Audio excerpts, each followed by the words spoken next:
দর্শক বন্ধুরা, welcome back to my YouTube channel. বন্ধুরা, আমার ইউটিউব চ্যানেলে আপনাদের সকলকে স্বাগত জানাই। তো চলুন বিভিন্ন স্বনামধন্য পত্র পত্রিকায় প্রকাশিত কয়েকটি বিশেষ খবর দেখে নেওয়া যাক। রাষ্ট্রীয় খণ্ডে প্রকাশিত বিশেষ খবরটি হল মন্ত্রিসভায় যোগদান নিয়ে মতায় আভ্যন্তরীণ কুন্দল। মন্ত্রিসভায় যোগ নিয়ে তীব্রামতায় আভ্যন্তরীণ কুন্দল এখন প্রায় চরমে উঠেছে বলা যায়। মন্ত্রিসভায় যোগদানের বিষয়ে মথা এখন আড়াআড়িভাবে দুটি গোষ্ঠীতে বিভক্ত। একটি গোষ্ঠী চাইছে মন্ত্রিসভায় যোগ দিক মথা, অন্য একটি গোষ্ঠী চাইছে না, মথা সরাসরি বিজেপির সাথে সমঝোতায় যাক। প্রদ্যুৎ কিশোর দেববর্মন মন্ত্রিসভায় তার দলের যোগদানের বিরোধী।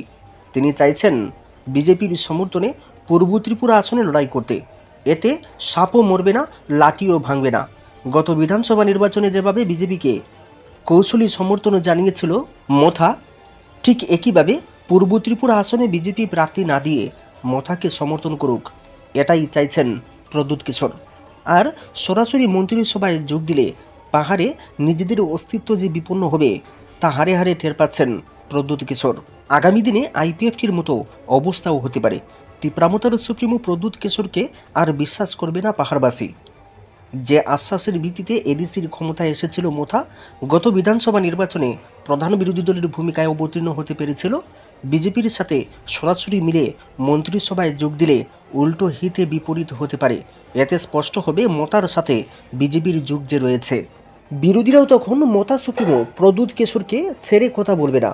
কিন্তু অনিমেষ দেববর্মারা চাইছেন মন্ত্রিসভায় যোগ দিক মথা। অনিমেষ দেববর্মারা প্রথম থেকে মন্ত্রিসভায় যোগ দেওয়ার পক্ষে, কিন্তু প্রদ্যুৎ চাইছিলেন না বলে এতদিন সাহস করে মন্ত্রিসভায় যোগ দেওয়ার বিষয়টি প্রকাশ্যে বলার সুযোগ পাননি অনিমেষ অ্যান্ড কোং। এখনও বিজেপি মতার অন্দরে যে গোষ্ঠীদ্বন্দ্ব প্রকট হয়েছে তা বুঝতে পেরে উল্টো অনিমেষ দেববর্মাকে টুপ দিচ্ছে। তীব্রামতা মন্ত্রিসভায় যোগ দিলেই বিজেপির লাভ। এতে করে আগামী দিনে পাহাড়ের সংগঠন শক্তিশালী করতে পারবে বিজেপি। আর প্রদ্যুতের সাদের মথার অবস্থা হবে আইপিএফটির মতো। তীব্রামতা যে মন্ত্রিসভায় যোগ দিচ্ছে তা প্রচার হতেই এখন দলের অন্দরে গোষ্ঠীদ্বন্দ্ব তীব্র আকার ধারণ করেছে। বেশিরভাগ বিধায়করাই প্রদ্যুতের পক্ষে, কিন্তু অনিমেষ দেববর্মা মন্ত্রিসভায় যোগ দেবেন বলে পণ করে বসেছেন। বিধায়কদের মগজ ধুলাই করার চেষ্টা হচ্ছে। প্রদ্যুৎ এই ক্ষেত্রে এখনও নীরব ভূমিকায়। প্রদ্যুৎ কিশোর ভালো করেই জানেন বিজেপি বিরোধিতার সুর চড়িয়ে জনজাতীয় অংশের ভোট একত্রিত করে পাহাড় দখলের লড়াইয়ে সাফল্য পেয়েছিল মথা। স্বাভাবিকভাবেই বিজেপির সাথে প্রকাশ্যে সখ্যতা হলে কিংবা মথা সরাসরি মন্ত্রিসভায় যোগ দিলে জনজাতি ভোটাররা যারা মথাকে ভোট দিয়েছিল তাদের প্রশ্নের সম্মুখীন হতে পারেন প্রদ্যুৎ কিশোর। এতে প্রদ্যুৎ বিরোধী শক্তি রসদ পেয়ে যাবে। পাহাড়ে মতার ভাঙন সৃষ্টি হবে। ভেতরে ভেতরে বিজেপির প্রতি নরম মনোভাব হলো একরকম রাজনীতি, আর প্রকাশ্যে মন্ত্রিসভায় যোগ দেওয়া উল্টো নিজের পায়ে করুণ মারার সমান। সেই কাজটি করতে চাইছেন বর্তমান বিরোধী দলনেতা অনিমেষ দেববর্মা। কেন্দ্রের বিজেপি নেতা এখন প্রদ্যুৎকে লেজে খেলাচ্ছেন। মথার অন্দরে বিরোধ সৃষ্টি করে তার ফসল ঘরে তুলতে চাইছেন অমিত শাহরা। আর সেই কারণেই মথাকে সরাসরি মন্ত্রিসভায় যোগ দেওয়ার প্রস্তাব দেওয়া হয়েছে বলে খবর। উল্লেখ করা যেতে পারে, বিজেপির সর্বভারতীয় সাংগঠনিক সাধারণ সম্পাদক বিএল সন্তোষ রাজ্যে এসে পরিষ্কারভাবে জানিয়ে দিয়েছেন দুটি আসনে বিজেপি প্রার্থীরাই লড়াই করবে। কিন্তু মথাকে চটিয়ে কোনোভাবেই পূর্ব ত্রিপুরা আসন যে প্লাস করা যাবে না তা বুঝতে পারছে দিল্লির নেতারাও। ফলে মথাকে পূর্ব ত্রিপুরা আসন না দিয়ে মন্ত্রিসভায় নিয়ে তুষ্ট করতে চাইছে। এখন প্রদ্যুৎ বাহিনী কী ভূমিকা নেয় সেটাই দেখার। এখনও পর্যন্ত দিল্লির সাথে প্রদ্যুৎ কিশোরের বেশ কয়েকবার বৈঠক হয়েছে। এক দুটি বৈঠকে ছিলেন আসামের মুখ্যমন্ত্রী তথা নেডারের চেয়ারম্যান হিমন্ত বিশ্ব শর্মা। কিন্তু ওইসব বৈঠকগুলোর নিটফল কী হয়েছে তা এখনও স্পষ্ট নয়, বা প্রদ্যুতের সাথে বিজেপির কেন্দ্রীয় নেতাদের কী আলোচনা হয়েছে তাও জানা যায়নি। মথার নেতারাও এই বিষয়ে অন্ধকারে। তবে প্রদ্যুৎ যে সাংসদ হওয়ার দৌড়ে রয়েছেন তা বলার অপেক্ষা রাখে না। মন্ত্রিসভার চাইতেও সাংসদ হওয়ার বিষয়টিকে তিনি বেশি করে প্রাধান্য দিচ্ছেন। এখন দেখার বিজেপি নেতৃত্ব কী সিদ্ধান্ত নেয়। সুরক্ষা মঞ্চের সমাবেশে ঘিরে পদ্ম শিবিরেও মতবিরোধ। অনেক বাধা অতিক্রম করে শেষ পর্যন্ত আগামীকাল জনজাতি সুরক্ষা মঞ্চের মিছিল ও সমাবেশ সংগঠিত হচ্ছে। সুরক্ষা মঞ্চের নেতাদের দাবি, সমাবেশে 50,000-এরও বেশি মানুষ সামিল হবে। জনজাতি সুরক্ষা মঞ্চের ডিলিস্টিং মিছিল ও জনসভায় প্রধান বক্তা হিসেবে উপস্থিত থাকবেন মধ্যপ্রদেশের অবসরপ্রাপ্ত বিচারপতি প্রকাশ সিং উইকে। ডাবল ইঞ্জিনের সরকার কি আদৌ নতুন প্রজন্মের প্রত্যাশা পূরণ করতে পারবে? আগেও কর্মীদের মধ্যে হতাশা ও অনৈক্য ছিল, এখনও আছে। বিরোধীরা বলছে প্রশাসন পার্ট 2-তে কিনা সবটাই খোলাসা হয়েছে। রাজ্যেও বিজেপি, কেন্দ্রেও বিজেপি। স্বাভাবিকভাবেই ত্রিপুরার বর্তমান সরকারের নিকট মানুষের প্রত্যাশার পারদ তুঙ্গে। দীর্ঘ বাম জমানার পুঞ্জীভূত হতাশা একটা তীব্র প্রাতিষ্ঠানিক বিরোধী হওয়া তুলে দিয়েছিল। এর ওপর ভর করেই ত্রিপুরায় গঠিত হয়েছে ডাবল ইঞ্জিনের সরকার। কিন্তু সময়ের তাগিদে প্রশ্ন উঠছে, ডাবল ইঞ্জিনের সরকার কি আদৌ মানুষের প্রত্যাশা পূরণ করতে পারবে? কর্মীদের এক সূত্রে গাঁথতে পারবে? চাকরি প্রত্যাশীদের আশা কতটা পূরণ হবে? কিংবা কর্মসংস্থানের কি দিশা দেখাবে বর্তমান সরকার? সরকারি নিয়োগ কতটা আশাব্যঞ্জক হবে? শূন্য পদগুলির পূরণ হবে কি আদৌ? জেআরবিটির মতো অনেকগুলো চাকরি পদের শেষ ঘোষণার পথ চেয়ে আছেন রাজ্যের মানুষ। পাশাপাশি ডাবল ইঞ্জিন সরকারের নিকট কর্মসংস্থানের বিষয়েও মানুষের চরম প্রত্যাশা। নতুন নতুন ঘোষণা দেওয়া হচ্ছে ঠিকই, বিভিন্ন দিক থেকে বিবেচনা করলে কর্মসংস্থানের যাবতীয় ঘোষণাগুলির বাস্তবায়নে নানা রকমের বাধা তৈরি হচ্ছে।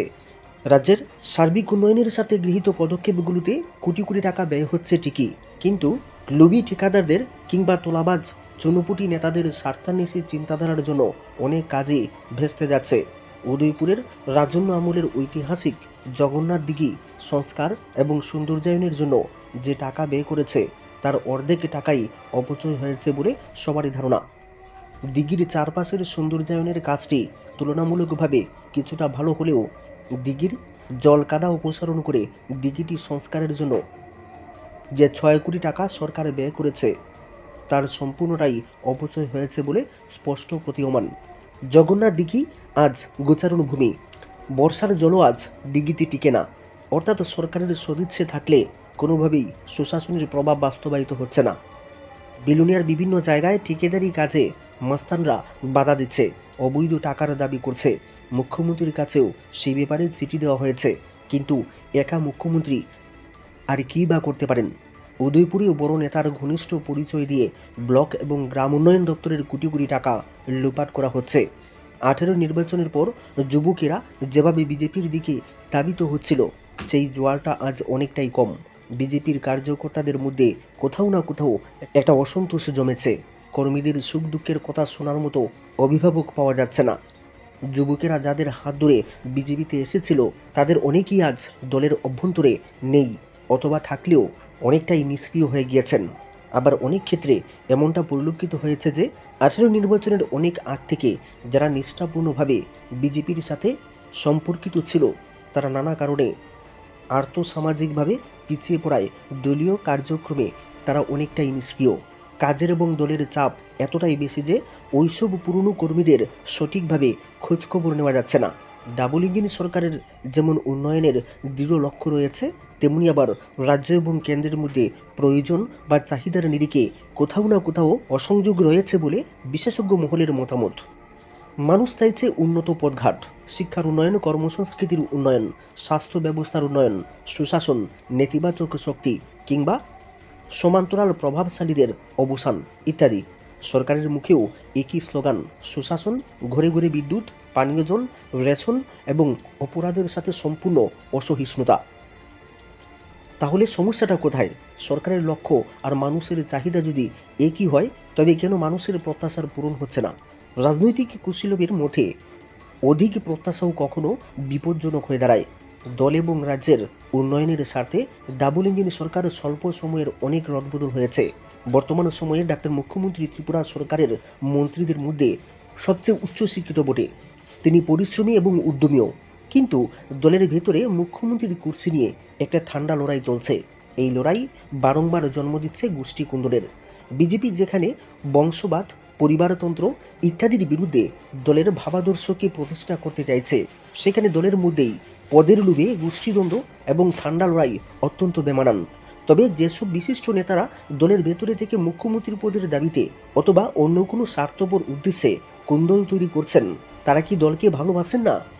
ভোট কুশলীদের মতে বর্তমান সময়ের বিজেপির রাজ্য নেতৃত্বরা যদি তাদের স্বার্থান্বেষী ভাবধারাকে পেছনে ফেলে দিয়ে দলকে শৃঙ্খলাবদ্ধ করতে বদ্ধপরিকর না হয়, তাহলে নিশ্চয়ই বিরোধীরা সুযোগ সন্ধানী হবে। মুখ্যমন্ত্রীকেও কাজ করার সুযোগ দিতে হবে এবং দলের নিষ্ঠাবান কর্মীদেরও সুখ দুঃখের খোঁজখবর নিতে হবে।